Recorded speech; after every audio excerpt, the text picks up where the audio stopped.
हम सभी को जो उपनिषद सार अभी दे रहे थे, अंधन तमः प्रविशन्ति विद्याम उपासते, प्रोफेसर डॉक्टर व्यास नंदन शास्त्री जी, वैदिक प्रवक्ता,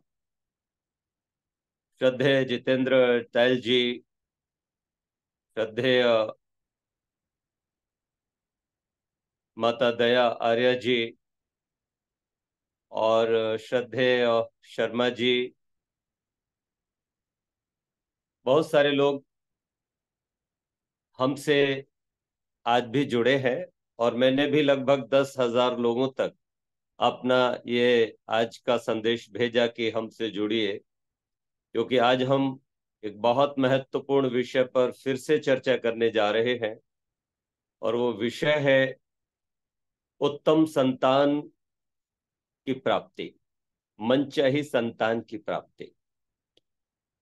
तो इसमें वो लोग विशेषकर जुड़ जाएं जिन लोगों को अवसर है, जो युवा हैं, युवती हैं, और जिनको संतान की चाहना भी है। ऐसे लोग जुड़ें तो उनको बहुत लाभ होगा। इस कार्यक्रम के सूत्रधार मेरे बहुत आत्मीय श्रद्धेय भाई लखनलाल आर्य जी, और इस मिशन को निरंतर अपना सहयोग देने वाले सभी आर्यभुत्र पुरुष। एक बार पुनः मैं आप लोगों को यह कहना चाहूंगा, अभी एक छोटा सा गीत बन पड़ा, क्योंकि मैं लिखता भी तो हूं, कि संस्कार क्या है। जिस तरह चाक, ये कुम्हार का होता है ना वो चाक, जिसको वो घुमाता है बर्तन बनाने की, पानी और दंड, ये तीन चीजें होती हैं विशेषकर।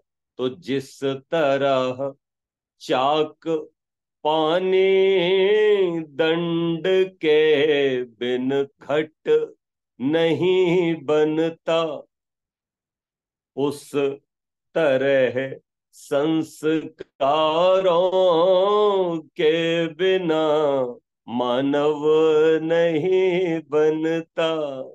जिस तरह चाक पानी दंड के बिन घट नहीं बनता, उस तरह संस्कारों के बिना मानव नहीं बनता। कोई पत्थर नहीं लाता मोल जाकर पहाड़ों में, कोई पत्थर नहीं लाता मोल जाकर पहाड़ों में। मूर्ति बन जाए यदि पत्थर तो बिकता है हजारों में। उस तरह ही गुणी विद्वान को सारा जहां चुनता। जिस तरह चाक पानी दंड के बिन घट नहीं बनता, उस तरह संस्कारों के बिना मानव नहीं बनता। जन्म से मृत्यु तक मानव सीखता है, संवरता है। संवर जाए निखर जाए तभी भगवान वरता है। जन्म जन्मों की पीड़ा को प्रभु यूं ही नहीं हरता। जिस तरह चाक पानी दंड के बिन घट नहीं बनता, उस तरह संस्कारों के बिना मानव नहीं बनता। रूप 16 संस्कारों से मानव देवता बनता, हो तन पावन, हो मन पावन, आत्मा भी चमक उठता, वही मानव देश रक्षा में प्राणों का हवन करता। जिस तरह चाक पानी दंड के बिन घट नहीं बनता, उस तरह संस्कारों के बिना मानव नहीं बनता। तो ये कुछ पंक्तियां मैंने लिखी और मैंने सोचा आज उपदेश करने से पहले इन पंक्तियों को सुना करके थोड़ा वातावरण बनाऊंगा और अपने सुधी श्रोताओं को कहना चाहूंगा कि जो मनुष्य है ना, इसमें और बाकी योनियों में बड़ा अंतर है। आज मैं सुबह जब ब्रह्म मुहूर्त में प्रसारण करते हैं, हम सुबह लगभग 4:35-30 पर, और 5 बजे तक प्रसारण करते हैं। वेद का उपदेश होता है, 40,000 लोग सुनते हैं लाउड स्पीकर पे। हम लोगों को उठाते हैं वेद मंत्र गा करके अपनी अजय तीर्थ के लिए। उसके बाद हम टहलने चले जाते हैं 2-3 किलोमीटर। तो हमने देखा कि एक तालाब के किनारे एक कुत्ता एक बकरा के पीछे, बकरी के पीछे भागा, दोनों पानी में गिर गए, दोनों ही तैरने लग गए। तो हमने उनसे पूछा कि देखो, न तो कुत्ते को किसी ने तैरना सिखाया और ना ही बकरी को किसी ने तैरना सिखाया। और ये एक बंदर भी मिला, वो फटाफट जल्दी से एक बिजली के पोल पे चढ़ गया और ऐसे चढ़ा जैसे कोई मदारी चढ़ जाता है, कोई बहुत अच्छा है ना जिम्नास्टिक। तो फटाफट चढ़ गया। हमने कहा इसको ये पतले तार पर चलना और ये सब किसने सिखा दिया? मनुष्य के अतिरिक्त जितने भी पशु पक्षी आदि हैं, उन सबको सिखाने वाली प्रकृति या परमात्मा है। वो बाई बर्थ सीख करके आते हैं, जन्म से ही सीख करके आते हैं। ये उनका स्वाभाविक ज्ञान होता है। मनुष्य उसको कहा जो सीखने से सीखता है, उसके पास नैमित्तिक ज्ञान, उसको स्वतंत्र कर्ता माना गया है। और मजेदार बात यह है कि वो सीखने से चिड़ियों से भी अच्छा उड़ सकता है और जलचरों से भी अच्छा तैर सकता है। मतलब मनुष्य अगर चाहे सीखना तो वो क्या नहीं कर सकता। इसलिए मनुष्य के तुल्य कोई भी पशु पक्षी नहीं हो सकता। तब मैं आपसे कहूंगा कि कितना मनुष्य हो पाए हैं हम।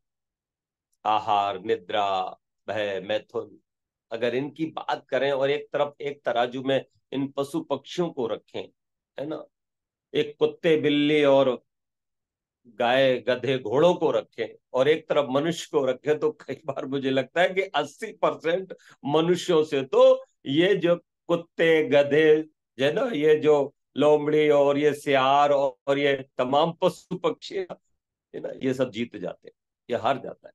क्योंकि इन सब पशु पक्षियों का आहार मैंने देखा तो वो भी मर्यादित, मनुष्य का नहीं है मर्यादा। कुछ भी खा लेगा, कभी भी खा लेगा, पर पशु पक्षी ऐसा नहीं करते।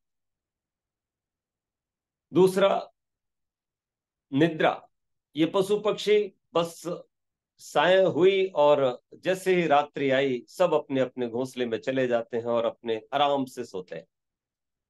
और इसके बाद मैंने विचार किया कि हमारे जो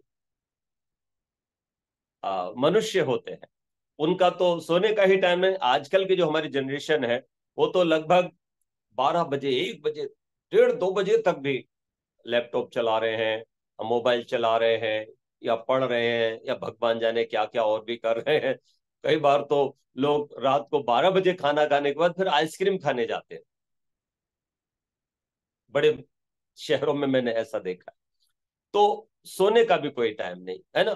तो मुझे कई बार लगता है यार, ये पशु पक्षी तो कहीं ज्यादा अच्छे हैं, है ना, ये तो बड़े अच्छे संस्कारी। लेकिन सच कहूं, यदि मनुष्य संस्कारों से युक्त हो जाए, उसकी माँ उसको संस्कारित, उसके पिता उसको संस्कारों से, है ना, संस्कारित कर दे, तो फिर क्या पशु पक्षियों की मजाल, मर्यादा पुरुषोत्तम राम के तुल्य संसार का कोई प्राणी हो सकता है? महर्षि दयानंद के तुल्य, ये जो हमारे एक से एक बढ़ करके महान पुरुष हुए, इनके तुल्य क्या कोई पशु पक्षी हो सकता है? अरे वैज्ञानिक पशु पक्षी क्या उड़ेंगे, ऐसे यान बना दिए कि मन की गति से चलने वाले। हम मनुष्य सीख करके बहुत कुछ बेहतर कर सकते हैं, लेकिन बस आवश्यकता इस बात की है कि हमारी मशीनें ठीक। तो महर्षि दयानंद सरस्वती महाराज ने जो 16 संस्कारों की बात की है, हम कल भी उस पर चर्चा कर रहे थे, तो आज मैं निवेदन करूंगा, ये जो गर्भाधान संस्कार है, ये बड़ा महत्वपूर्ण संस्कार है, इस पर बिल्कुल चर्चा नहीं होती, इस पर चर्चा होनी चाहिए। अब मैं खुल करके कहूं कि लोगों को सेक्स करना नहीं आता। अब सेक्स क्या होता है? अब यहाँ ब्रह्मचर्य आश्रम में, यहाँ वेद के मंत्रों में आप पढ़ेंगे तो एक एक मंत्र में ये बताया है कि कैसे होना चाहिए, लेकिन लोग सोचते हैं ये तो आमतौर पे होता है, स्वाभाविक रूप से होता है। अरे पागल लोग हैं, वो नहीं जानते। एक योगी ही संभोग कर सकता है, अन्यथा अधिकांश लोग विषमभोग करते हैं, उनको पता ही नहीं, वो केवल मौज मस्ती के लिए स्त्री के पास जाते हैं, स्त्री पुरुष के पास जाते हैं। अरे शैया व्यभिचार के लिए नहीं होती, शैया भोग के लिए होती नहीं, शैया तो केवल और केवल यज्ञ के लिए होती। जैसे योगीराज श्री कृष्ण ने रुक्मिणी माता के साथ यज्ञ किया, गर्भाधान संस्कार किया, तो एक मर्यादित जीवन जी करके 12 वर्ष के ब्रह्मचर्य व्रत का पालन करके मेरे मर्यादा पुरुषोत्तम राम ने 14 वर्ष तक वनवासी रहे, तो क्या हुआ, सदाचारी माता सीता के साथ रहे, पर सदाचारी होकर के, संयमी होकर के रहे, एक बार भी मन में विचार का विचार नहीं आया, वो योगी थे। तो मैं निवेदन करूं, लोगों को नहीं पता है कि कहां कब कैसे क्या होता है। अरे ये प्रकृति भी हमें बहुत कुछ सिखाती है, लेकिन हम लोग सीखना ही नहीं चाहते। मैं चाहता हूं ये बहुत आकर्षक विषय हो सकता है, आर्य समाज इस विषय को लेकर के जगह जगह स्थान स्थान पर काम करे, कार्यशालाएं आयोजित हो, मैं इसके लिए तैयार हूं। मैं निवेदन करना चाहता हूं, इसमें बहुत कुछ विज्ञान है, क्योंकि राष्ट्र को अगर दुर्बल बना के नष्ट करना है तो फिर भोग विलास करते रहो, मत करो इस पर चिंतन, ईश्वर ईश्वर भजते रहो, उपनिषदों का सार सुनाते रहो, वेद मंत्र गाते रहो, भगवान की भक्ति करते रहो, नहीं बनेगी बात। बड़ा कड़वा विषय। मैं निवेदन करूंगा कि ये आपकी बातें बहुत सारे लोग सुनना ही नहीं चाहते। जब मेरे पूज्य आचार्य जी बोल रहे थे, तो पता चला कि मुझे कोई दो लोगों ने अपने स्पीकर खोला हुआ था और वहां वो अनावश्यक अपनी आपस की चर्चा भी कर रहे थे। आचार्य जी बोल रहे थे पर वो अनावश्यक चर्चा कर रहे थे। ये चर्चा हो रही है, मीटिंग हो रही है, इसमें बहुत सारे लोग केवल सुनने के लिए जुड़ जाते हैं, फिर जुड़ने के साथ साथ अपना दूसरा भी काम करते रहते हैं, वो मन से नहीं भी सुनते। बहुत सारे लोग ऐसा करते हैं, पर सब नहीं करते। मैं निवेदन करूं, इसलिए अच्छा है हम लोग प्रयास कर रहे हैं, लोग सुने, हम भी मेहनत करते हैं, और मेहनत करके आप लोगों तक अपनी बात को पहुंचाते हैं। एक विद्वान बहुत मन से अपनी बात को कहता है। तब मैं निवेदन करना चाहता हूं कि गर्भाधान संस्कार बहुत महत्वपूर्ण है, पर यह कब हो, तो इसके लिए निवेदन किया कि संस्कारों का वो मटेरियल क्या, जैसे दंड हो गया, चाक हो गया, पानी हो गया, दिशा हो गई, केवल मिट्टी नहीं, है ना, कुम्हार नहीं, ये भी साधन है जिन पर हमको चिंतन करना है। निवेदन कर रहा हूं, जिन पर हम चिंतन करना है कि ये जो हमारा मटेरियल है, जो संस्कारों का सामान है, वो क्या है। तो सबसे पहले हमें यह देखना होगा कि जिनका विवाह हम कर रहे हैं या जिनका विवाह हो रहा है, तो वो पहली चीज है आयु, अर्थात उन युवक और युवती की आयु का विचार जरूर किया जाए। अगर युवक युवती की आयु विषम है, यानी पुरुष की आयु कम है और स्त्री की आयु अधिक है, अथवा दोनों की आयु बराबर है, अथवा 1-2 साल का ही अंतर है, तो समझो कि मनचाही संतान की प्राप्ति मुश्किल है। पुरुष से कम 7 वर्ष, 6, 7, 8 वर्ष तक भी बड़ा हो, वेदीय कह रहा है। मतलब 16 और 25 का जो रेशियो है, 8 और 6, 14, मतलब 9 वर्ष का अंतर रखा है महर्षि दयानंद ने, या मनु महाराज ने। महर्षि दयानंद का नाम मत लीजिए, मनु महाराज ने रखा है, वेदों ने रखा है, आयुर्वेद ने रखा है। मतलब कम से कम 8, 9, 10 वर्ष का अंतर रखा है। एक युवती और एक युवक की आयु में इतना अंतर रहना चाहिए। एक तो इस बात का ध्यान रखा जाए। ये है उत्तम संतान को प्राप्त करने का पहला रॉ मटेरियल की बात कर रहा हूं, ठीक है ना। तो आयु का विचार करो, लेकिन आयु तो हो गई, पर यहां पर दूसरी भी चीज होगी, और वो है आरोग्यता। मतलब आयु चलो ठीक है, लेकिन रोगी है व्यक्ति, तो फिर भी बात नहीं बनेगी। कोई भी शरीर में रोग ना हो, दोनों दोनों का मेडिकल टेस्ट हो जाना चाहिए। आजकल जन्म पत्र मिलाते हैं, मैं कहूंगा बकवास है। आप लोग मेडिकल रिपोर्ट मंगाओ, ब्लड ग्रुप देखो, कोई अंदर रोग तो ऐसा नहीं है, किसी में विटामिन डी की कमी है, B12 की कमी है, या हो सकता है कुछ और चीजों की भी कमी है ना। तो इन तमाम चीजों का विचार करो, है ना। और वो दोनों की मेडिकल रिपोर्ट मंगवा के तब जाकर के उनका मिलान करके, ये चीजें ज्यादा ठीक रहेंगी। अगर कहीं कुछ कमी है तो उस तरीके की औषधियां खा के उन चीजों को ठीक किया जा सकता है। किसी की शुक्राणु हो सकता है कम हो, तो भी संतान उत्पन्न नहीं होती, गर्भ नहीं ठहरता, और ठहर भी जाए तो वो फिर दुर्बल होता है। इसलिए शुक्राणुओं की मात्रा भी देखी जाए कि कितनी है ना, तब जाकर के सारी चीजें आगे की जाए। तो मेडिकल रिपोर्ट होना चाहिए, शरीर में किसी प्रकार का रोग ना हो। और तीसरी चीज है ब्रह्मचर्य, अर्थात गर्भाधान संस्कार करने से पहले इस बात का ध्यान रखा जाए कि युवक और युवती ब्रह्मचर्य का भी पालन कर रहे हो। अब मैं आजकल ये भी देखता हूँ कि विवाह हो जाता है, विवाह के पश्चात कि भाई चलो हनीमून पर भेजेंगे इन बच्चों को, और वो बहुत समय तक गर्भ निरोधक औषधियां खाते रहते हैं और गर्भ ठहरने नहीं देते। ये एक बहुत घातक चलन है, ध्यान रखना। इससे संतान उत्तम नहीं आ रही, कुत्सित आ रही, क्योंकि पति पत्नी तो भोगी विलासी हो गए, वो तो भोग विलास के लिए आपस में रमण कर रहे हैं। ऐसे में उत्तम संतान का संभव ही नहीं आना, और आएगी तो कुछ ना कुछ लंपट जरूर होगी, कुछ ना कुछ व्यभिचारी जरूर होगी। चाहे आप कितने ही संस्कारवान परिवार के हो, कितना ही कुलीन परिवार हो, उसके बावजूद भी कुछ ना कुछ दोष तो उस संतान में रह ही जाएगा। इसलिए ब्रह्मचर्य का पालन हो, और जिस दिन विवाह संस्कार हो जाए उसके अगले दिन उनको विश्राम कराया जाए, दोनों युवक युवती को। और तारीख भी पंडित जी से पूछ के नहीं रखी जाए। विवाह की तारीख, और विवाह में क्यों बुलाते हो फालतू लोगों को? यार 1000 लोगों को दावत दे देते हो, ये भी आजा, तू भी आजा, लग्गा तग्गा पता नहीं कहाँ कहाँ के, सबको दावत ही तो खानी है भाई, दावत खानी है। तो उनको तुम रसगुल्ला हलवा पूड़ी जो भी बनाना हो अपना खिला दो, एक हफ्ते पहले निपटा दो, उसको 10 दिन पहले निपटा दो। विवाह की तारीख बेटी के रजस्वला होने का दिन जब हो, जैसे पिछला वाला, है ना, क्योंकि यह 28 दिन का चक्र होता है, चंद्रमा से इसका संबंध होता है। तो युवती को पूछ लिया जाए कि भाई पिछला जो उसका पीरियड था वो कब हुआ था। अब जैसे कल्पना करो आज 20 तारीख है, तो अगर बिटिया को, यानी उस युवती को पिछले महीने 20 तारीख को पीरियड आया था, तो अब जो पीरियड आएगा, नहीं नहीं, नेक्स्ट मंथ जो आएगा वो 22 तारीख को आएगा, ठीक है ना। तो इस तरह का एक बार हो सकता है 22 में 23 हो जाए लेकिन लगभग वो 22 रहेगा, या नहीं नहीं, 22 गलत बोल गया मैं, 18 रहेगा। मतलब 18 2 दिन पहले आएगा तो 18 आएगा, तो 18 तारीख को आएगा। अब आपने क्या विचार करना है कि भाई अगले महीने, मतलब 1 महीने पहले ही आप उसको आइडिया लगा करके उसका चिंतन करके क्या करेंगे कि विवाह तय आपने कर दिया, गुण कर्म स्वभाव आदि मिला लिए, जिसकी चर्चा मैंने कल कर दी है।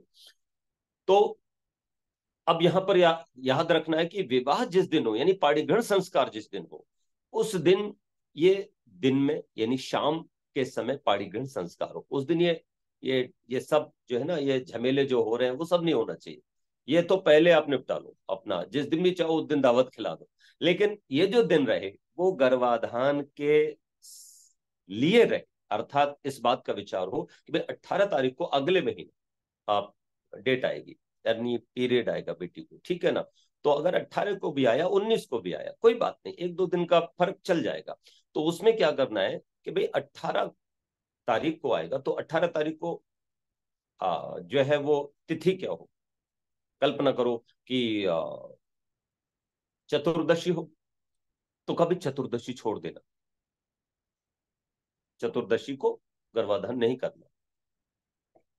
और भी कुछ तारीखें हैं जिनके बारे में आगे चर्चा करेंगे। अभी हम ये निवेदन कर रहे हैं कि 18 तारीख को, जैसे आपने विचार लिया कि अगले महीने उसको रजस्वला होगा, रजोदर्शन होगा, तो 18, 19, 20, 21 ये तारीखें छोड़ दो।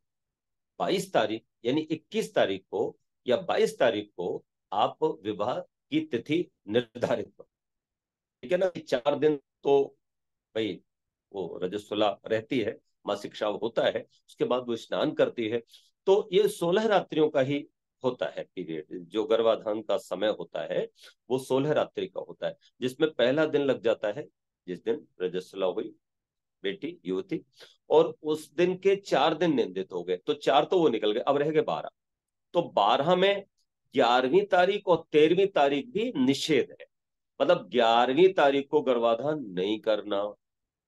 अगर संतान पैदा हो गई तो कुत्सित होगी, माता पिता कितने ही धार्मिक सही, रोज हवन करने वाले सही, कोई भी सही, ऋषि मुनि भी अगर करेंगे गर्भाधान तब भी बेटा कुत्सित होगा। तो 11वीं को बेटी बेटी होगी लग, और 13वीं को ही, है ना? तो ये 11वीं और 13वीं रात्रि छोड़ दो, 2 दिन ये निकल गए। इसके बीच में अगर पूर्णिमा आती है, चतुर्दशी आती है, या अष्टमी आती है, या अमावस्या आती है, तो ये भी 4 तारीखें निंदित है, इन्हें छोड़ देना चाहिए।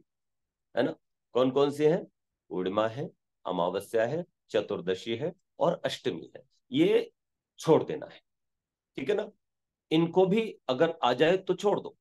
अब किस किस तारीख में कब कब क्या क्या करना है वो तो आगे बताएंगे, लेकिन जो चीज है वो बता रहा हूं कि इसमें ब्रह्मचर्य और आरोग्यता और आयु, और चौथी चीज है, और वो है भाई दोनों के बीच में गुण कर्म स्वभाव आदि का मेल हो जाए। और पांचवी चीज है प्रेम और समर्पण, दोनों में बहुत अच्छी ट्यूनिंग हो।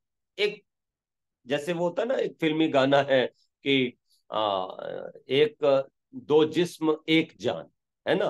तो दो जिस्म एक जान होकर रहेंगे हम। और समंजंतु विश्व देवा समापो हृदयानिनो सम मातृश्च समुधाता सम दृष्टि ददातु नो। जब हम लोग संस्कार कराते तो सबसे पहले ये मंत्र हम लोग बुलवाते हैं कि जो युवक और युवती हैं वो दोनों सभा मंडप पे जब आते हैं तो वो दोनों ये घोषणा करते हैं, है ना? तो ये जो घोषणा हो रही है वो सभा मंडप में बैठे विद्वानों के सामने ईश्वर को साक्षी मान करके घोषणा वो दोनों करते हैं, हाथ पकड़ करके दोनों एक दूसरे का, कि समंजंतु विश्व देवा समापो हृदयानि नौ। हम दोनों मिलकर के घोषणा करते हैं कि हमारे दोनों का जो विवाह हुआ है ये बलात् किसी के द्वारा हम पर थोपा नहीं गया है, हमने स्वेच्छा से एक दूसरे को अपने जीवन साथी चुना। हम दोनों ने एक दूसरे को अपनी खुशी से जांच परख करके जीवन साथी चुना है, ये घोषणा पहली है।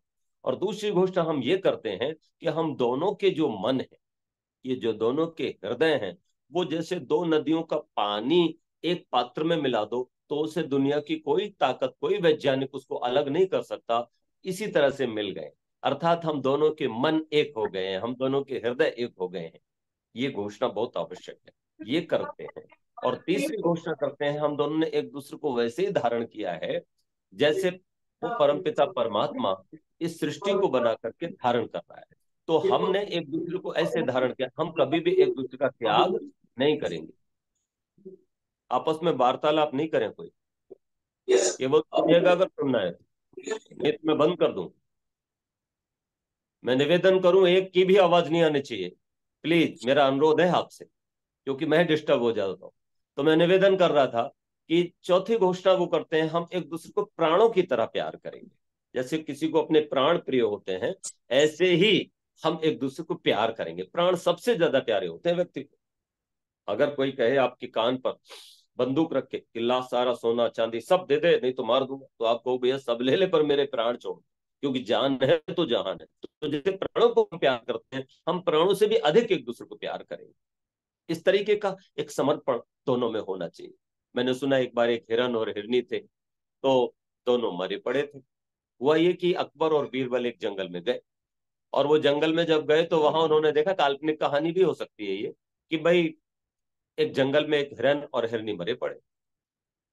तो अकबर ने बीरबल से पूछा कि नहीं घाव तलवार के, नहीं लगे हैं वाण, कहो बीरबल किस तरह निकले इनके प्राण। बीरबल बड़े समझदार थे। बीरबल ने पहले अवलोकन किया तो देखा कि एक तरफ हिरन पड़ा हुआ है और हिरनी का सिर भी जो है वो हिरन के मानो जैसे सीने पर रखा हुआ, और पास में ये गड्ढा है और गड्ढा लगभग सूख चुका है, उसमें पानी अब नहीं। बीरबल ने अनुमान लगाया कि ये दोनों बहुत दिनों से प्यासे रहे होंगे, पानी नहीं मिला जंगल में, तो यहां ये पहुंचे होंगे और पहुंच करके जब देखा होगा कि इस गड्ढे में भी पानी बहुत थोड़ा है और दोनों पानी पी करके प्यास नहीं बुझा सकते, एक की ही प्यास बुझ सकती है, बस इतना सा पानी। तो हिरनी ने यानी पत्नी ने अपने पति हिरन को कहा होगा कि आप पी लो, तू पी ले, क्योंकि मैं तेरी पत्नी हूं, मैं चाहती हूं कि मेरा पति मेरे सामने सलामत रहे, मैं उसकी बाहों में अपना दम तोड़ दूं, इससे बढ़कर के मेरे लिए और कुछ सौभाग्य नहीं हो सकता। एक स्त्री की मंशा होती। तो मेरे प्राण तुम्हारे बाहों में निकल जाए तुम्हारे जीते जी। तो पति ने कहा होगा कि वाह वाह वाह, तेरे बिना मैं जीवन जी सकता हूँ क्या, मैं तो कल्पना भी नहीं कर सकता, इसलिए देख मेरी आंखों के सामने तू मर गई ना तो मैं जीवित नहीं रहूंगा, इसलिए तू पानी पी ले, तू ठीक रहे, मैं मर जाऊं तो कोई बात नहीं। दोनों ने पानी नहीं पिया, दोनों यही कहते रहे तू पी तू पी तू पी। तो ये विचार किया उन्होंने और तुरंत फिर उत्तर दिया बादशाह को कि जल थोड़ा नेहा घना, जल थोड़ा नेहा घना, लगे प्रीत के वाण, और तू पी कहते ही निकले इनके प्राण। ये इतना समर्पण जब हो तब गर्भाधान के लिए उपयुक्त समय है।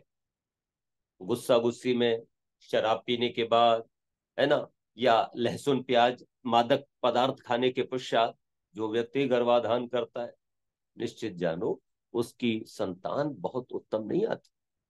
इसलिए हवाई जहाज उड़ाने से पहले, लगभग 8 घंटे पहले, जो पायलट होता है उसको कोई भी मादक पदार्थ लहसुन प्याज भी नहीं दिया जाता खाने को। तो जब वो हवाई जहाज उड़ा रहा है तो उसको नहीं दिया जाता, क्यों? क्योंकि उसको तामस होता है ना उसमें, तो कहीं नशा ना हो जाए, है ना। कितने महत्वपूर्ण लोग यान में बैठे हुए हैं, अगर कहीं कुछ भी हानि हो गई तो सारे मारे जाएंगे, इसलिए नशा नहीं। तो इसी तरह से एक संतान आ रही है जो राष्ट्र का निर्माण करेगी, राष्ट्र को खड़ा करेगी। इसलिए पति पत्नी को चाहिए, बेशक वो चाहे ऐसे पदार्थों का सेवन कर लेते हो तो बाद में कर लीजिए, लेकिन जब गर्भाधान संस्कार कर रहे हो तो कम से कम 3 दिन पहले उन तमाम मादक पदार्थों का सेवन बंद कर दीजिए। खासकर से पुरुष और स्त्री भी, दोनों इसका बिल्कुल सेवन ना करें। किंतु क्या करें वो भी बताऊंगा, मैं निवेदन करूंगा आगे। तो अभी मैं निवेदन कर रहा था कि प्रेम और समर्पण ये बहुत आवश्यक है। हम दोनों जो पति पत्नी है वो एक दूसरे के प्रति समर्पित है। और छठी चीज है कि फिर वो हम तिथि और नक्षत्र, ये संस्कार का मटेरियल है, उसका विचार करें। अब हमें पुत्र चाहिए तो क्या करें? तो कहा कि इसके लिए पुरुष, मनुस्मृति में ही वो सब श्लोक आए हैं, आप संस्कार विधि में पढ़ सकते हैं, मैं केवल आपको उसका अनुवाद करके ही बता रहा हूं कि अगर पुत्र चाहिए तो स्त्री रजस्वला जिस दिन होती है, यद्यपि रात्रि में गर्भाधान करना है, और मैंने अपने अनुभव से कहना चाहूंगा कि रात्रि में 12 बजे से 1 बजे का समय बहुत अच्छा होता है, और इस समय तक जागरण ना करें, कुछ आराम विश्राम कर लें पति पत्नी, शीघ्र शाम को सूर्यास्त के समय ही कुछ खीर आदि, है ना, बना करके, पहले तो वो जो घृत जो कल मैंने बताया था वो बना करके, है ना, गाय का घी लेकर के, और कैसे वो बनाना है घी, उसकी प्रक्रिया भी मैंने कल बताई थी। तो वो जो घी आदि बना लिया जाए, उसमें केसर कस्तूरी जायफल आदि डाल करके घी से हवन किया जाए, और वही घी खीर आदि में डालकर या भात आदि में डालकर दोनों पति पत्नी खाएं और विश्राम करें। और ऐसा ही एक दूध, केसर, जायफल, जैवित्री आदि, सफेद इलायची आदि डाल करके रख लें, है ना। ये कब पीना है? ये गर्भाधान होने के पश्चात पीना है, ठीक है ना। दोनों पति पत्नी दोनों पिए, क्योंकि वीर्य की हानि होने से शरीर की हानि होती है। इसलिए दूध आदि ये उत्तम औषधियां डाल करके पीने से उस जो ह्रास हुआ है, जो क्षति हुई है शरीर की, उसकी पूर्ति कुछ हो जाती है। तो निवेदन किया कि तिथि का विचार करना है, तो छठी रात्रि, आठवीं रात्रि, 10वीं रात्रि, 12वीं रात्रि, 14वीं रात्रि और 16वीं रात्रि, ये रात्रियां, छठी, आठवीं, 10वीं, 12वीं, 14वीं और 16वीं, तो 6 ये रात्रियां पुत्र प्राप्ति के लिए सर्वोत्तम है। और जो बेटी चाहिए तो 4 रात्रियां हैं केवल, 5वीं, 7वीं, 9वीं और 15वीं। ध्यान रखना, फिर सुन लीजिए, 5वीं, 7वीं, 9वीं रात्रि और 15वीं रात्रि। इसमें 11वीं और 13वीं मैंने छोड़ दी, मैंने नहीं छोड़ी, मनुस्मृति ने छोड़ी, भगवान मनु ने छोड़ी। तो ये केवल 4 रात्रियां बेटी जिनको चाहिए वो बेटी के लिए याद रखें, और जिनको बेटा चाहिए उनके लिए 6 रात्रियां। लेकिन इनमें ध्यान रहे, जैसे कल्पना करिए कि छठी रात्रि में आपका मन हुआ कि हम गर्भाधान करेंगे, लेकिन उस दिन पूर्णिमा होगी, तो मत करिए, ठीक है ना। या उस दिन एकादशी आ गई, मत करिएगा। या उस दिन अष्टमी आ गई, तो भी मत करिएगा। या उस दिन अमावस्या आ गई, तो भी मत करिएगा। या उस दिन 14वीं मतलब 14 आ गई, तो भी मत करिएगा। तो इसका भी ध्यान रखना है। तो इसमें भी फिर मनु महाराज आगे कहते हैं कि कई बार लोग कहते हैं कि हमने तो 8वीं रात में गर्भाधान किया, फिर भी बेटी हुई, बेटा नहीं हुआ। तो यहाँ पर वो कहते हैं कि स्त्री का आर्तव अधिक होने से पुत्री होती है, यद्यपि आप बेशक चाहें इन तिथियों में करें। और जो पुरुष का वीर्य अधिक हो तो फिर पुत्र पैदा हो जाता है, अगर आप 7वीं, 5वीं या 15वीं, 9वीं रात्रि में भी गर्भाधान करते हैं तो। लेकिन एक बात विशेष हो जाती है कि अगर आपके घर में पुत्र पैदा हो गया 5वीं या 7वीं या 9वीं या 13वीं 15वीं रात्रि में गर्भाधान करने से, तो होगा क्या कि उस पुत्र में पुत्री जैसे कुछ लक्षण होंगे, मतलब कुछ कुछ लक्षण उसमें बेटियों जैसे होंगे। ये प्राय आपने देखा होगा कि कुछ लोगों में शारीरिक बनावट को भी और भी कुछ व्यवहार में भी इस तरीके का देखा जाएगा, है ना।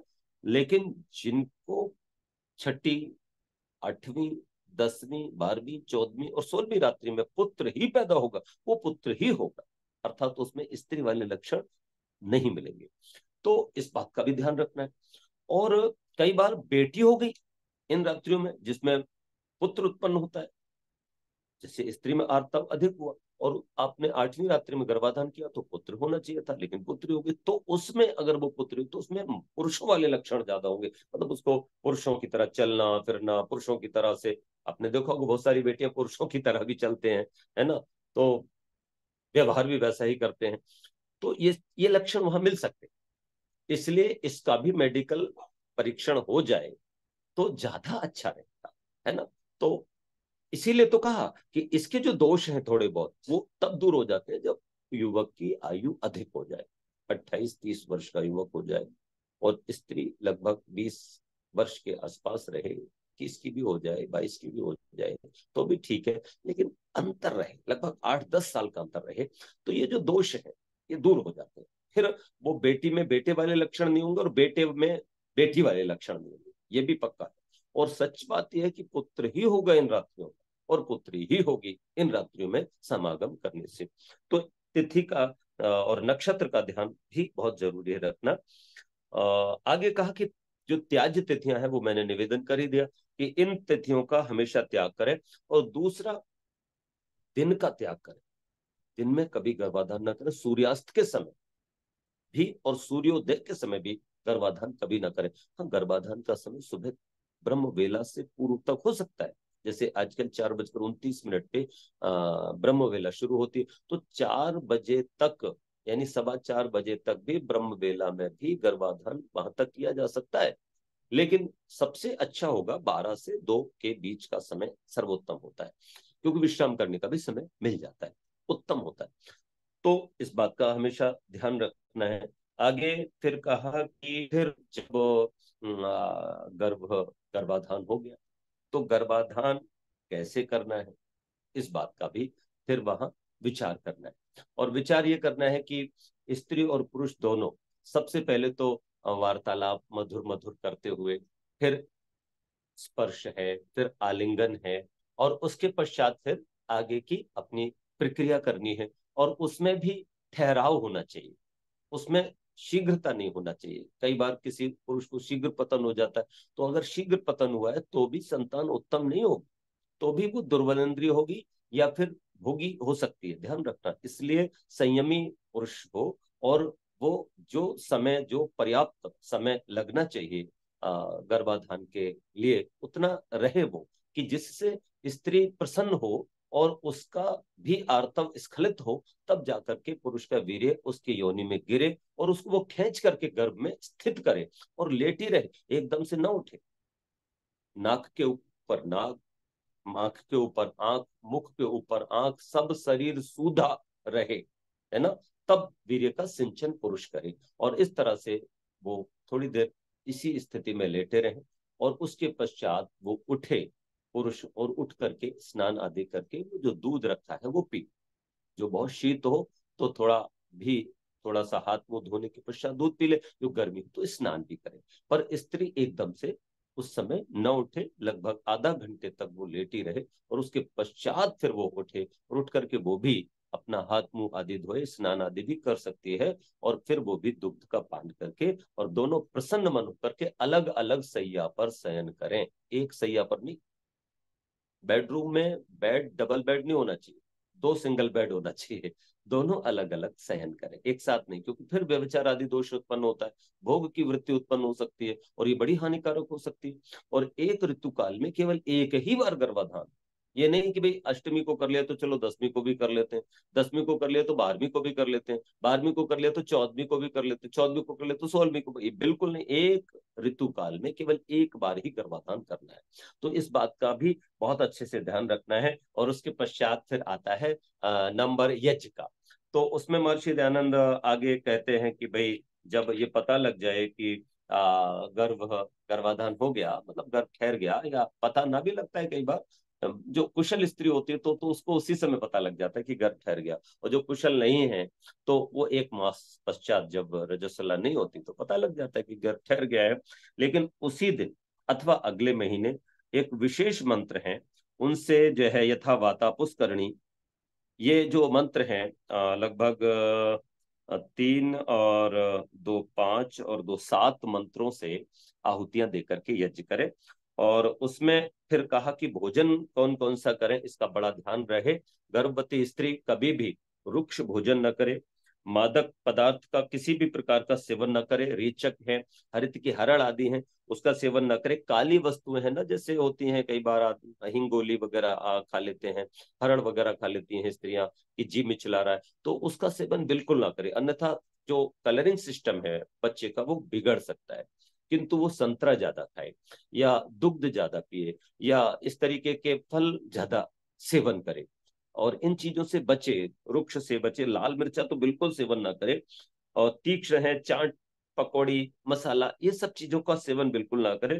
किंतु दूध है, मिष्ट है, सोमलता जिसे गिलोय कहते हैं ना, गिलोय है, चावल है, गेहूं है ना, उड़द है, मूंग है, ये मसूर है, ये जो अन्न है, इनका सेवन अच्छे से साग आदि का खूब करें। और ऋतु ऋतु के जो मसाले आदि हैं उनका भी गर्म और ठंडे के हिसाब से उपयोग कर सकते हैं। ठीक है ना। तो सर्दी में जैसे केसर और कस्तूरी डाल के दूध पी सकते हैं, लेकिन गर्मी में ये चीजें मत डालना। गर्मी की ऋतु इस समय चले तो इलायची सफेद डालना, सफेद इलायची डालकर दूध पिए, उसमें सौंठ और ब्राह्मी ये भी मिलाया जा सकता है ना। तो इसमें थोड़ी मात्रा में ये मिला करके जो है वो करे। और एक गर्भपाल रस आता है वैद्यनाथ कंपनी का, उसका एक गोली रोजाना सेवन कर सकते हैं।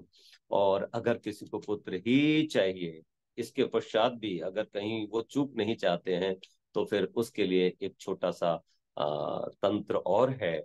और वो मैं आपको, अगर आप मुझे फोन अलग से करेंगे तो मैं बता सकता हूँ।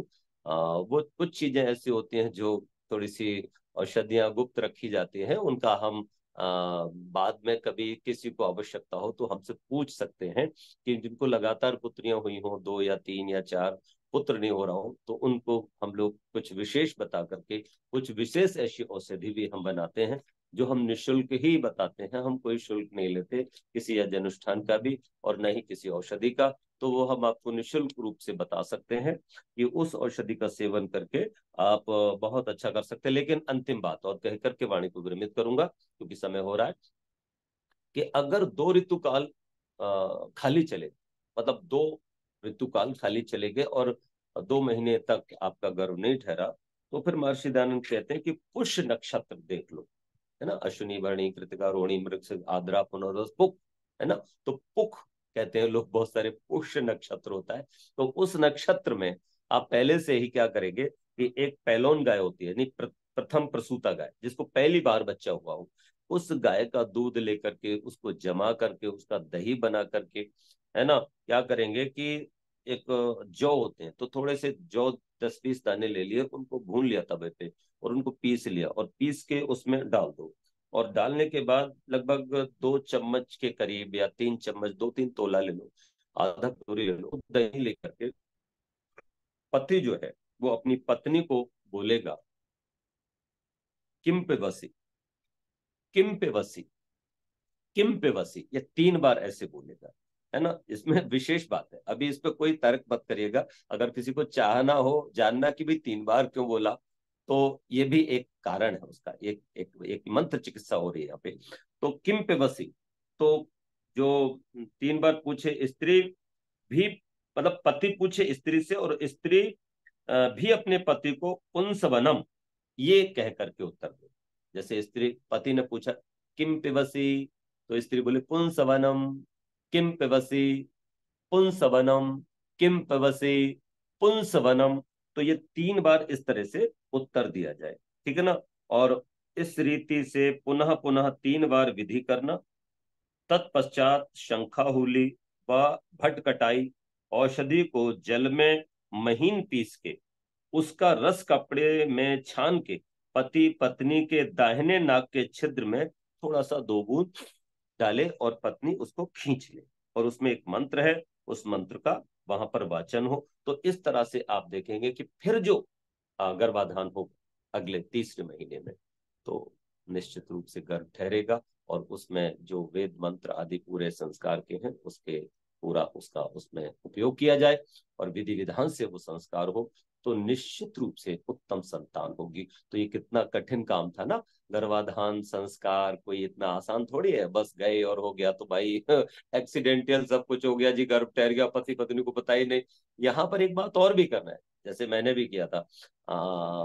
मैंने जब मेरे को पहला पुत्र था, ये जो मैं जिस कक्ष में बैठा हूँ, हमने यहीं पर इसी कक्ष में ही गर्भाधान किया था। तो हमने दिन में यज्ञादि करके और हम दोनों पति पत्नी ने जो है आकाश में देखते हुए नक्षत्रों को भगवान से प्रार्थना की थी, परमात्मा हमको एक अच्छा सा पुत्र देना जो सात्विक हो, जो सदाचारी हो, और हम उसका नाम ना ये रखेंगे। हमने पहले ही नाम तय कर लिया था। हुआ क्या, हम एक बार यात्रा में जा रहे थे तो रास्ते में हमें बदायूं के पास में रोटा गांव है, वहां पर एक कुछ यात्री बैठे थे, यात्री शेड था, उस पर लिखा था पथिक प्रश्रय पर्यंक। तो हमने कहा अपने बेटे का नाम प्रश्रय रखेंगे, यद्यपि कठिन है पर जो आसरा देने वाला है वो हम अपने बेटे का नाम रखेंगे। और आप यकीन मानो हमने पहले ही नाम रख दिया था और फिर सब संस्कार के फिर बेटा पैदा हुआ और हमने उसका नाम प्रश्रय ही रखा था। और इस तरह से जब हमको तीसरे संतान की इच्छा हुई, बीच में बेटा एक और आया जिसको सत्यम कहते हैं, वो डॉक्टरी कर रहा है। बड़ा बेटा हमारा बहुत सदाचारी और जैसा हम चाहते थे वैसा ही है, जैसा उसको हमने सोचा था। बहुत मर्यादित और बहुत स्ट्रिक्ट रहता है, किसी भी ऐब में नहीं, कोई दोष नहीं किसी प्रकार का। और बहुत अच्छे अपना पुरोहित है, बहुत अच्छा गायक भी है, बहुत अच्छा विज्ञान को पढ़ाने वाला, मैथ को पढ़ाने वाला एक अध्यापक भी है। और छोटा बेटा चिकित्सा कर रहा है, डॉक्टरी बीएमएस कर रहा है, फाइनल ईयर है। और बेटी तो है ही तृप्ति शास्त्री आचार्य कर रही है। तो उसको भी हमने मनचाही संतान के लिए हमने फिर भगवान से प्रार्थना की, भगवान हम तृप्त तब होंगे जब हमें तृप्ति मिलेगी, जबकि हमें बेटी मिलेगी। तो हमने वैसा ही सब किया। और आपको सच बताएं, हमने 15वीं रात्रि में गर्भाधान किया था, उस बार हमें फिर बेटी की प्राप्ति हुई। बहुत प्रसन्न हुए, खूब मिठाइयाँ बांटी, खूब बाजा बजे, और हमने उसका नाम फिर तृप्ति रखा। तो वो हमारी बिटिया आज तृप्ति शास्त्री है। तो हमने संस्कार विधि के साथ हम चले।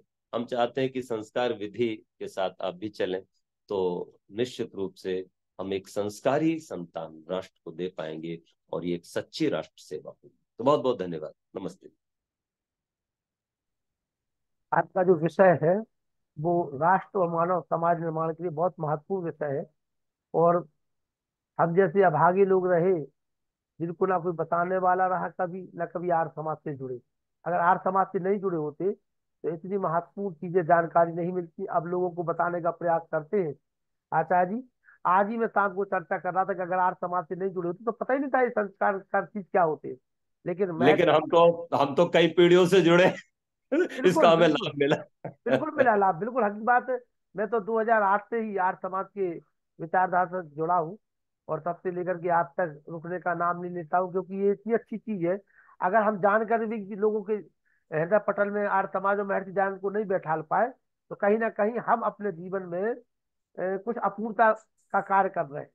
तो हमें लगता है कि ये इतनी अच्छी चीज है और लोगों के पास कैसे पहुंचे, उसके लिए दिन रात मन करता है काम करने का, और कोई कारण नहीं, केवल एक बिल्कुल बिल्कुल। मैं एक बात यहाँ पर ये कहूंगा कि हम लोगों को हिंदू धार्मिक परिवार में जन्म मिला, ये हम भाग्यशाली हैं। लेकिन बिल्कुल अगर आर्य समाजी परिवार मिला तो हम बिल्कुल बहुत सौभाग्यशाली हैं। और बिल्कुल मैं उन सौभाग्यशाली लोगों में हूँ जिसके पिता आर्य समाजी थे कट्टर, और जिसके दादा महोपदेशक कट्टर आर्य समाजी थे। बिल्कुल बिल्कुल तो बिल्कुल मैं अपने आप को बहुत सौभाग्यशाली मानता हूँ। सहमत है, बिल्कुल सहमत है।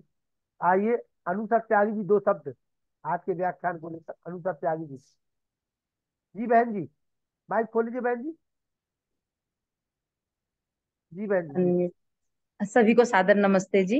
नमस्ते जी, नमस्ते। अ, मैंने सोचा आज मैं देर से जुड़ी तो आज मेरा नंबर कट हो गया है। हाँ जी, एक बार तो फिर से सर, सभी को सादर नमस्ते। अब हाँ, भजन ओम। नहीं दीदी, भजन का समय नहीं है अब। अच्छा जी, तो फिर अब तो केवल दो शब्द बोलिए, कार्यक्रम आपको कैसा लगा बस। बहुत सुंदर जानकारी जो कि पहली बार मुझे मिली, सच में। पहले मिलती तो जरूर से मैं इस पर बिल्कुल विचार करती अपने जीवन में, जो मैंने कार्य किए ये वाले संतान उत्पत्ति वाले, तो मैं इस विचार को मन में रख के और इसी पे चलती। बहुत ही महत्वपूर्ण जानकारी। बट ये अब यहाँ पे खत्म ना हो जाए, ये रिकॉर्डिंग फेसबुक पे भी और इस पे भी मुझे जहां तक मिलेगी मैं शेयर करूंगी। मैं आपको और इसकी रिकॉर्डिंग भेज रहा हूँ। ठीक है, आप अपने हाँ जी, आपको जो नंबर मिला है आचार्य से हमारा, उस पर कमेंट लिख करके नाम भेज दीजिए अपना। ठीक है। जी जी, एक मिनट सुनना जी, वो मुझे आवाज कम आती है इसमें, आप सुनो। अरे मेरा अरे मोबाइल नंबर आपको मिला होगा ना, लिंक से आप जुड़ी है। उस लिंक पे मेरा मोबाइल नंबर लिखा है, देखिए आप। मेरे नाम के नीचे लखनलाल आर के नीचे मोबाइल नंबर लिखा है। वेद प्रकाश शर्मा जी, आइए शांति पाठ कर। अच्छा। चलिए, जी मैं जी जी। मैं भेज दूंगा, मैं संजीव ग्रुप जी के पास भेज दूंगा, वो सब ग्रुपों में डाल देंगे। आइए शांति पाठ। ओम द्यौः शान्ति अन्तरिक्षं शान्ति पृथिवी शान्तिराप शान्तिरौषधय शान्ति वनस्पतय शान्तिर्विश्वे देव शान्ति ब्रह्म शान्ति सर्व शान्ति शान्ति देव शान्ति साम शान्तिरेधि ओम शान्ति शांति शांति ओम। जो बोले सो है, सत्य सनातन वैदिक धर्म की जय। गुरुवार पे आनंद की जय।